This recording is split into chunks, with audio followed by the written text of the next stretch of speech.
இயற்கையின் ஆச்சரியம். முசுறு எறும்பு இயற்கையில் மிகவும் சிறிய உயிரினம். ஆனால் அதில் மறைந்திருக்கும் வலிமை மனிதனை ஆச்சரியப்படுத்தும். அத்தகைய உயிரினங்களில் ஒன்றுதான் முசுறு எறும்பு. இவை மரங்களில் இலைகளை ஒன்றோடு ஒன்று இணைத்து தங்கள் லார்வாக்கள் உருவாக்கும் பட்டு போன்ற நூலைக் கொண்டு கூடு கட்டி வாழும் சிவப்பு நிற எறும்புகள். பொதுவாக எறும்புகள் கூடு கட்டும் என்று நமக்குத் தெரியும். ஆனால் முசுறு எறும்புகள் கூடு கட்ட பயன்படுத்தும் அந்த பட்டு நூல், சில்க், எங்கிருந்து வருகிறது தெரியுமா? அது வளர்ந்த எறும்புகளிடம் இருந்து வருவதில்லை. அவை தங்கள் குடம்பிகளை, லார்வே, அதாவது எறும்புப் புழுக்களை தங்கள் வாயில் மென்மையாக கவ்விக்கொண்டு அவற்றை ஒரு பசை துப்பாக்கி, க்ளூகன் போல பயன்படுத்துகின்றன. அந்த குழந்தைகள் சுரக்கும் பட்டு நூலை வைத்தே இலைகள் தைக்கப்படுகின்றன. வீடு கட்ட குழந்தைகளே உதவுவது இயற்கையில் இங்கு மட்டும்தான் நடக்கும் விந்தை. இவற்றின் ஒருங்கிணைப்பும் கட்டிடக்கலையும் உண்மையிலேயே வியக்க வைப்பவை. ஒற்றுமை, ஒழுங்கு மற்றும் பாதுகாப்பு உணர்வு இவற்றின் அடையாளமாக முசுறு எறும்பு கருதப்படுகிறது.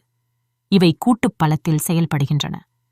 தங்கள் குடியினரையும் முட்டைகளையும் மிகுந்த கவனத்துடன் பாதுகாக்கின்றன. ஆபத்து ஏற்பட்டால் தங்களை விட பல மடங்கு பெரிய எதிரியையும் எதிர்கொள்ளும் துணிச்சலுடையவை. தற்காப்பிற்காக கடிக்கும்போது எரிச்சலை ஏற்படுத்தும் அமிலத்தை வெளியிடுகின்றன.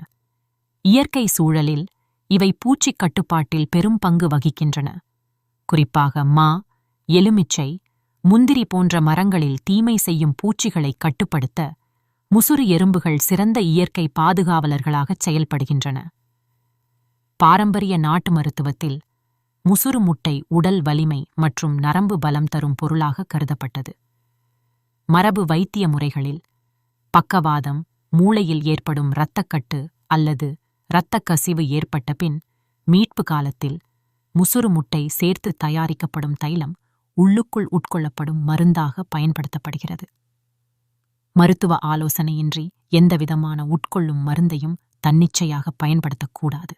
முசுறு எறும்பு கடித்தால் எரிச்சல், சிவப்பு வீக்கம் மற்றும் அரிப்பு போன்ற அறிகுறிகள் தோன்றலாம்.